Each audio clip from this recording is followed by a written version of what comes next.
আমার স্বামী বাড়িতে ছিল না, তাই আমি কাজের লোকের ঘরে গেলাম। কাজের লোকের সাথে রাতে ঘুমানোর সাথে সাথে কাজের লোক এমন একটা কাজ করল যে আমার অন্তরাত্মা কেঁপে উঠল। এই কাজের লোকটা অনেক রোমান্টিক ছিল দেখতে, যাকে আমার স্বামী কিছুক্ষণ আগে নিয়ে এসেছে। আমার স্বামী দরজার বেল বাজানোর সাথে সাথে আমি দরজা খুললাম। এই কাজের ছেলেকে আমার স্বামীর সাথে দাঁড়িয়ে থাকতে দেখে আমি চোখের পলক ফেলতে ভুলে গেছি। এই কাজের ছেলেটি যেন স্বর্গের রাজপুত্র সৌন্দর্যে ভরপুর। আমি ভুলে গেছি যে আমার স্বামীও ওর পাশে দাঁড়িয়ে আছে। আমার স্বামী আমার হাতটা ধরে একটু নাড়াচাড়া দিলেন। আমি অবাক হয়ে উঠলাম। আমার স্বামী বলল, কি ব্যাপার, পিছনের দিকে সরো, সাগরকে ভিতরে ঢুকতে দাও। সাগর 12 বছরের রোমান্টিক ছেলে। আমি সরে দাঁড়ালাম একটু। আমার স্বামী সাগরকে নিয়ে ঘরের ভিতরে ঢুকল। আমি মনে মনে ভাবছি, কেন আমার স্বামী একে সাথে করে নিয়ে এসেছে। আমাকে পোশাক ছাড়া দেখে আমার স্বামী আমার দিকে চোখ বড় বড় করে তাকালো। আমি বেশিরভাগ সময় বাড়িতে একাই থাকতাম। বাড়িতে আমি আর আমার স্বামী ছাড়া আর কেউ ছিল না, সেই জন্যই আমি বাড়িতে বেশি পোশাক পরতাম না। কিন্তু যখন তাকে ওরকম চোখ করে তাকাতে দেখে আমি বুঝতে পেরেছি যে আজ তার সাথে অন্য ছেলেও আছে। তাই সাথে সাথে কিছু পোশাক চেয়ারের উপর থেকে নিয়ে আমার শরীরের সাথে নিলাম। কিন্তু সাগর আমার দিকে একবারও চোখ তুলে তাকায়নি। এখানে আসার পর থেকেই চোখ নামিয়ে দাঁড়িয়ে আছে। আমি আমার স্বামীকে জিজ্ঞাসা করলাম, কে এটা?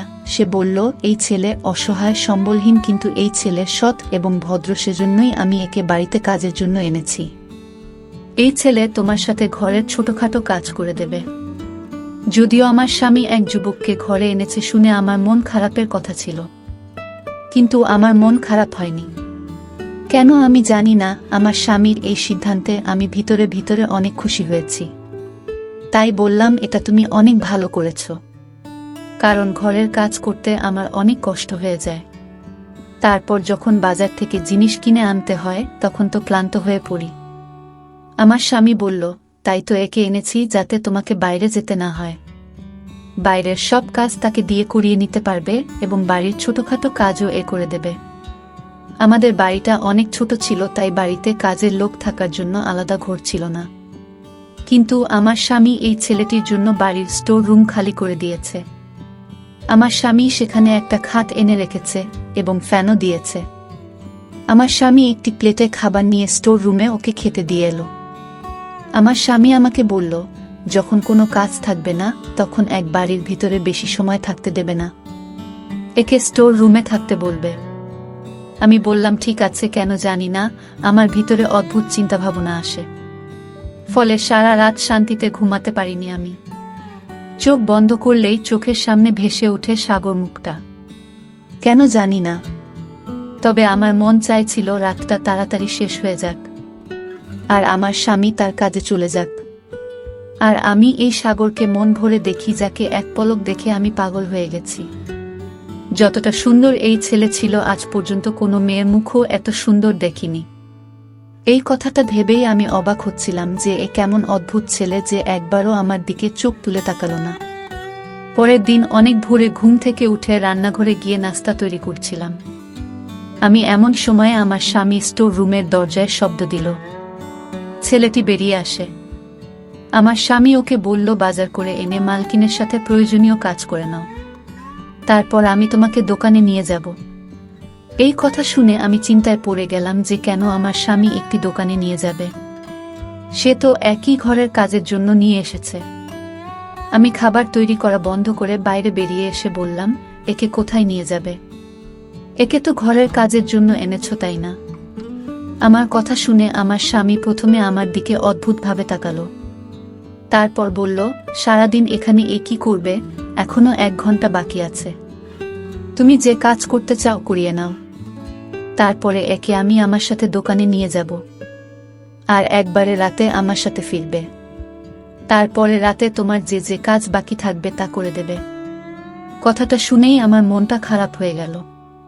আমি ঘরে এসে নাস্তা রেডি করলাম, আর ছেলেটিও রান্নাঘরে এসে বলল, দিদি, তোমার কোনো কাজ থাকলে বলো, আমি তাড়াতাড়ি করি। ওর দিকে ঘুরে তাকালাম, এখনো মাথা নিচু করে কথা বলছিল।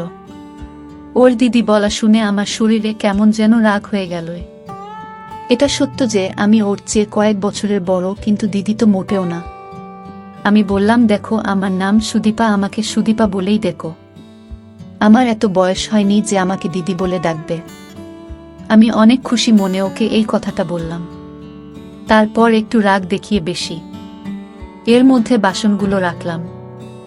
আমি আর ওকে বললাম বাসনগুলো ধুয়ে তারপর রান্নাঘর পরিষ্কার করে যাবে, এই বলে আমি বেরিয়ে এলাম।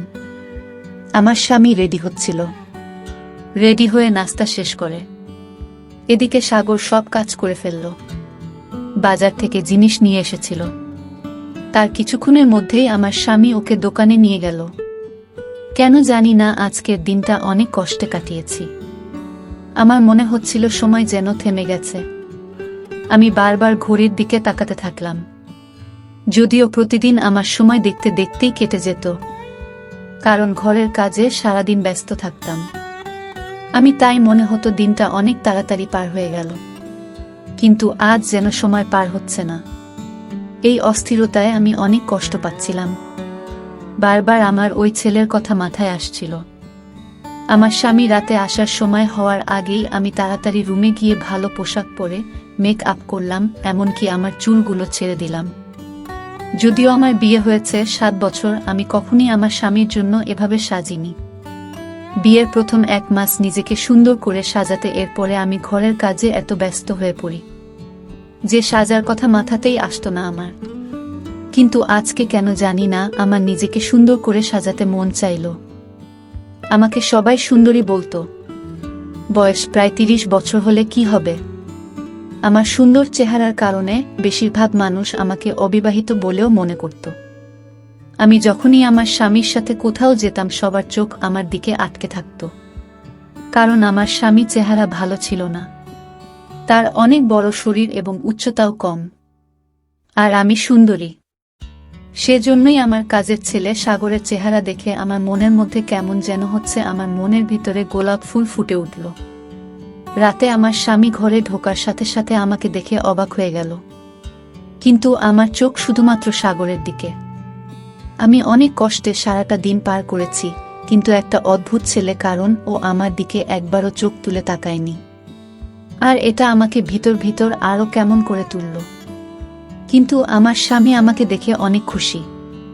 খাওয়া দাওয়ার পরে বলল, সুদীপা, চলো তোমাকে নিয়ে লং ড্রাইভে যাই। তোমাকে দেখতে অনেক সুন্দর মনে হচ্ছে। কিন্তু আমি তো তার জন্য সাজিনি। যার জন্য এত কষ্ট করে সাজালাম সে আমার দিকে একবারও চোখ তুলে তাকালো না।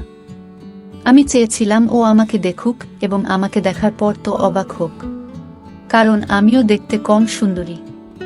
কিন্তু অত সোজা স্টোর রুমে চলে গেল। আমি আমার স্বামীকে বললাম, আমার মাথা ব্যথা করছে, আমি কোথাও যেতে পারবো না। এই বলেই আমি আমার রুমে চলে এলাম। আমি হাতের চুড়িগুলো খুলে সামনে ড্রেসিং টেবিলে রাখলাম এবং মেকআপ তুলে পোশাক পরিবর্তন করে ফেললাম। আমি শুয়ে শুয়ে ভাবতে থাকলাম কিভাবে এই ছেলের মন জয় করব। আমার মাথায় একটা আইডিয়া এলো, তাই আমার স্বামীর ওঠার আগেই আমি ছাদে চলে গেলাম। ভিজে পোশাক শুকোতে দিতে গিয়ে ইচ্ছাকৃতভাবে আমার পা মুড়িয়ে নিলাম, আর ব্যালেন্স রাখতে না পেরে সিঁড়ি দিয়ে নিচে পড়ে গেলাম। আর আমার পা খারাপভাবে ব্যথা পেল। যা আমি ভেবেছিলাম ঘটনাটা তার বিপরীতে হয়ে গেল। আমি চিৎকার করে কাঁদতে থাকলাম। আমার স্বামী এবং সাগর দুজনেই ঘর থেকে দৌড়ে বেরিয়ে হলো। আমার স্বামী আমাকে ছাদের সিঁড়ির নিচে পড়ে থাকতে দেখে জিজ্ঞেস করলো, কি হয়েছে? আমি বললাম, আমার পা ভেঙে গেছে। সে আমাকে হাত ধরে দাঁড় করানোর চেষ্টা করলে আমি চিৎকার করে উঠলাম, আমি সত্যি সত্যি আমার পায়ের হাড় ভেঙে গিয়েছে। আমার স্বামী আমাকে উঠিয়ে গাড়িতে করে হাসপাতালে নিয়ে গেল। ডাক্তার আমাকে বললেন যে আমার পায়ের হাড় ভেঙে গেছে, তাই পায়ের উপরে প্লাস্টার দেওয়া হলো। আমাকে বাড়িতে এনে বিছানায় শুয়ে দিল। আমার স্বামী টেনশনে পড়ে গেলেন এবং বললেন, এখন আমি কিভাবে দোকানে যাব? সাগরকে দোকান চালাতে পাঠিয়ে দেয়। তারপরে আবার বললেন, সাগর দোকানে যাওয়ার কদিনই বা হলো, ও কি দোকান চালাতে পারবে? আমি আমার স্বামীকে বললাম, তুমি দোকানে যাও, সাগরকে এখানে রেখে যাও, আমার কিছু দরকার হলে ওকে বলবো। আমার স্বামীও রাজি হয়ে নিজের কাজে চলে গেল। আমি মনে মনে অনেক খুশি। যদিও আমার পায়ে অনেক ব্যথা হচ্ছিল। আমি পা নাড়াচাড়া করতে পারছিলাম না, কিন্তু আমার মনে শান্তি ছিল। অনেক স্বামী চলে যাওয়ার সাথে সাথে আমি সাগরকে ডাকলাম এবং আমার কিছু পোশাক খুলে সামনের সোফায় ফেলে দিলাম। সাগর আমার রুমে ঢোকার সাথে সাথেই নিচের দিকে তাকিয়ে বলল, বলুন। আমি চেয়েছিলাম ও আমাকে দেখুক, তাই আমি ওকে আমার কাছে আসতে বললাম। সাগর আমার কাছে এসে জিজ্ঞেস করল, বলুন কি বলবেন? আমি রান্না করতে পারি, তাই রান্না করে ফেলেছি। রান্নাঘর এবং ঘরও পরিষ্কার করে ফেলেছি। আমি ওকে বসতে বললাম। এটা শুনে ও আমার দিকে তাকালো এবং সাথে সাথে চোখ ফিরিয়ে নিল আর পা পিছিয়ে গেল আর বলল, কিছু প্রয়োজন হলে বলুন। ওর এই কথা শুনে আমি উপরে গিয়ে বললাম, আমার পায়ে অনেক ব্যথা আর রুমে বসে বোরিং হচ্ছি, বাইরে ব্যালকনিতে বসবো। তুমি আমাকে ধরে বাইরে নিয়ে বসিয়ে দাও।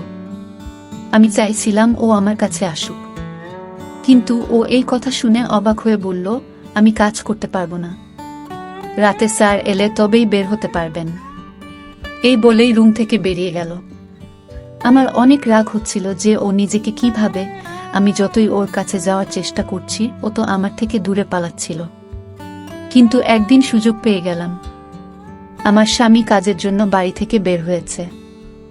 অমনির সাথে সাথে ইচ্ছা করে এমনভাবে চিৎকার শুরু করলাম যেন আমি পড়ে গেছি।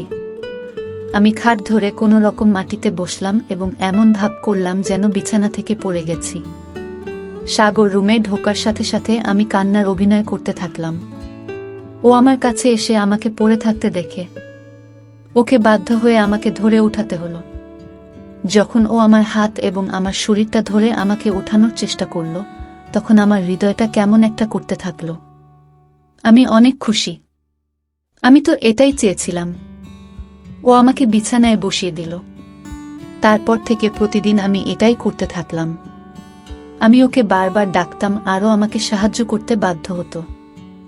আমি চেয়েছিলাম যে আমার ঘনিষ্ঠতা ওকে অস্থির করে তুলুক। যখন কোনো ছেলে একজন মহিলা এত কাছাকাছি থাকে, তখন তার মনে কিছু না কিছু সৃষ্টি হয়। আসলে একজন মানুষ তার কাঙ্ক্ষিত জিনিস যদি কাছে পায়, তাহলে সেটা তাকে চিন্তায় ফেলে দেয়। আমিও তো এটাই চাইছিলাম। আমার বিয়ের 7 বছর পার হয়ে গেছে, কিন্তু এখনো আমার বাবু হয়নি। আমার স্বামী আজ পর্যন্ত আমাকে এ নিয়ে কখনো খারাপ কথা শোনায়নি। আমি সুন্দরী, সেজন্য যখনই যে কোনো অনুষ্ঠানে যেতাম, অল্প বয়সী সুন্দর ছেলেদের দেখে আমার চোখ তাদের দিকে আটকে যেত। সুন্দর আর রোম্যান্টিক ছেলেদের দেখে আমার হৃদয়ে ঝড় শুরু হয়ে যেত। এই সময় আমার স্বামী আমার পাশে বসে থাকলে আমার অনেক খারাপ মনে হতো। মাঝে মাঝে মনে হয় যেন আবেগে ভুল সিদ্ধান্ত নিয়ে ফেলেছি আমি শুধু টাকা দেখেছি, কারণ আমার বাবা গরিব আর বাড়িতে অভাব থাকতো সব সময়। সেই মুহূর্তে আমার মনে হয়েছিল, যখন আমার কাছে টাকা থাকবে, তখন আমি জীবনের সমস্ত সুখ পাব আর আমার মনের সমস্ত দুঃখ দূর হয়ে যাবে। আমার স্বামী সুন্দর নয়, কিন্তু ভেবেছিলাম একজন মানুষের সমস্ত গুণ থাকে না। আর স্বামী যে সুন্দর নয়, এই দুঃখ আমি সময়ের সাথে সাথে ভুলে যাব। কিন্তু এরকম হলো না। আমি আমার স্বামীকে কখনই পছন্দ করতে পারিনি, যদিও আমরা একটা সুন্দর বাড়িতে থাকতাম। আমার রুমে এসে আছে, খাওয়ার পর আর কোনো কষ্ট নেই। টাকা পয়সা খরচ করার সময় আমাকে চিন্তা করতে হতো না। কিন্তু আমার স্বামীর সাথে থাকতে একদমই পছন্দ হতো না আমার। তার সাথে যতটা সময় থাকতাম, মানসিক সমস্যায় ভুগছি আমি। সেই সময় আমার না টাকা পয়সা না বড় বাড়ি কোনটা ভালো মনে হতো না। মাঝে মাঝে আমার মনে হতো হয়তো ভুল করে ফেলেছি। আমার স্বামী যদি আমার প্রিয় হতো, তবে আমি তার সাথে ছোট ঘরেও আনন্দের সাথে থাকতে পারতাম। ওর সাথে আমি মন খুলে কথা বলতে পারতাম। আমার মনের ইচ্ছে আমার মধ্যে একটা ভালো চাহিদা তৈরি করে। সাগরকে দেখে আমার মনে হলো আমার খোঁজ শেষ। আমি চেয়েছিলাম ও আমার দিকে আকর্ষিত হোক, কিন্তু আমার দিকে মুখ তুলে তাকাতো না। আমি ওর চোখে আমাকে দেখতে চেয়েছিলাম। এখন আমার পা অনেকটাই ঠিক হয়ে গেছে, প্লাস্টারও খুলে ফেলেছি আমি। কিন্তু আমি হাঁটার সময় ইচ্ছাকৃতভাবে ব্যথার অভিনয় করতাম, যাতে ও আমাকে ধরে হাঁটতে সাহায্য করে। আমার স্বামী আমাকে একটা স্ট্যান্ড কিনে দিতে চেয়েছিল, যাতে আমি তার সাহায্যে সহজে হাঁটতে পারি। আর ডাক্তারও বলেছিল, আপনি আপনার পায়ে ভর দিতে পারেন। আমি আমার স্বামীর দিকে চোখ গরম করে তাকিয়ে বললাম, ডাক্তার কিভাবে বুঝবে আমার ব্যথা হচ্ছে কি না? তার কি, সে তো আমার হাঁটার কষ্ট বুঝতে পারছে না। কিন্তু এই নাটক কতদিন চালিয়ে যেতে পারবো? আমি আমার স্বামীর কাছ থেকে মুক্তি চাই। একদিন সাগর রান্নাঘরে বসে তার ছোট নোকিয়া মোবাইল দিয়ে কারো সাথে কথা বলছিলেন। আমি সেই সময় মোটামুটি হাঁটাচলা করতে পারতাম। আমি ইচ্ছা করেই ধীরে ধীরে রান্নাঘরের দরজার কাছে এগিয়ে গেলাম। ও কাউকে বলছিল, অনেক তাড়াতাড়ি মাকে তোমাদের বাড়িতে পাঠাব। আমি এখন চাকরিও পেয়ে গেছি। এখন তোমার বাবা মা না করতে পারবে না। আমি তাকে অনেক টাকা দিয়েছি, তোমাকে বিয়ে করে শহরে নিয়ে আসব। কথাটা শুনে আমার মন উড়ে গেল। আমি সাগরকে অনেক ভালোবাসতে শুরু করেছি। ওটা থেকে দূরে থাকতে পারবো না আমি চেয়েছিলাম ও আমাকে ভালোবাসে, কিন্তু ও তো অন্য মেয়ের প্রেমে পড়েছে। আমি আস্তে আস্তে আমার রুমে এলাম। এই সময় আমার কিছুই ভালো মনে হচ্ছে না। আমার মনে হচ্ছিল মেয়েটা আমার সামনে এলে ওকে শেষ করে ফেলব। সাগর আমাকে ছাড়া অন্য কোনো মেয়েকে কিভাবে ভালোবাসতে পারে? আমি আয়নায় নিজেকে দেখলাম, আমি অনেক সুন্দরী। এটা কিভাবে সম্ভব যে সাগরের আমাকে ভালো লাগে না? আমি ছাড়া অন্য কোনো মেয়ের দিকেও কিভাবে তাকায়? তারপরে আমার মাথায় আসতে থাকলো, ওই মেয়েটা হয়তো অনেক সুন্দর, আমিও হয়তো তার মতো সুন্দরী না। সে যাই হোক না কেন, আমি সহ্য করতে পারছিলাম না। রাগে আমার চোখ থেকে পানি পড়তে থাকলো। আমি সাগরকে ডাকলাম। ও আমার রুমে এসে আমাকে নিজের পায়ে দাঁড়িয়ে থাকতে দেখে অবাক হয়ে বলল, আমাকে কেন ডেকেছেন? আমি বললাম, ভিতরে এসো, তোমার সাথে আমার কিছু কথা আছে। ঘরের ভিতরে এলে আমি ওকে বললাম, আমি তোমাকে ভালোবাসি। ও আমার এই কথা শুনে আমার মুখের দিকে প্রথমে বারবার তাকালো, সেটাও খারাপ চোখে। ও বলল, এ কথা বলতে আপনার লজ্জা করে না? আমি বললাম, তুমি হলে এত সুন্দর, এতে আমার কোনো দোষ নেই। তারপর আমি আলমারি থেকে অনেক টাকা বের করে ওকে দিলাম।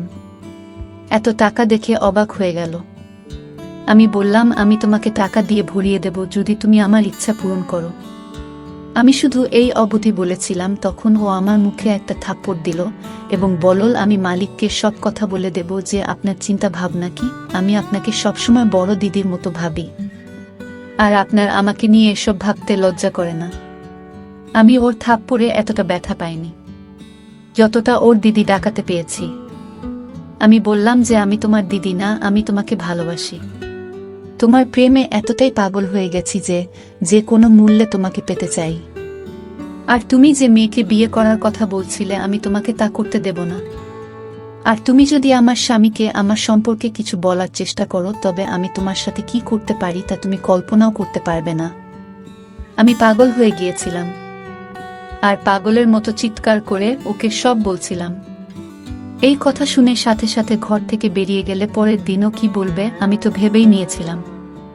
কিন্তু ও আমার স্বামীকে বলতে থাকলো, আমি আপনার কাজ করতে পারবো না। আমার স্বামী বলল, কেন পারবে না? তুমি কি বলছো জানো? তোমার সাথে আমার 2 বছরের কথা হয়েছে। আমার স্বামী আরো বলতে থাকলো, এই তো কদিন আগে তুমি কান্নাকাটি করছিলেন কাজ নেয়ার জন্য। এই 2 মাসে এমন কি হলো যে তুমি কাজ ছেড়ে দিতে চাও? সাগর বলতে থাকলো, আমি আপনাকে কারণটা বলতে পারবো না।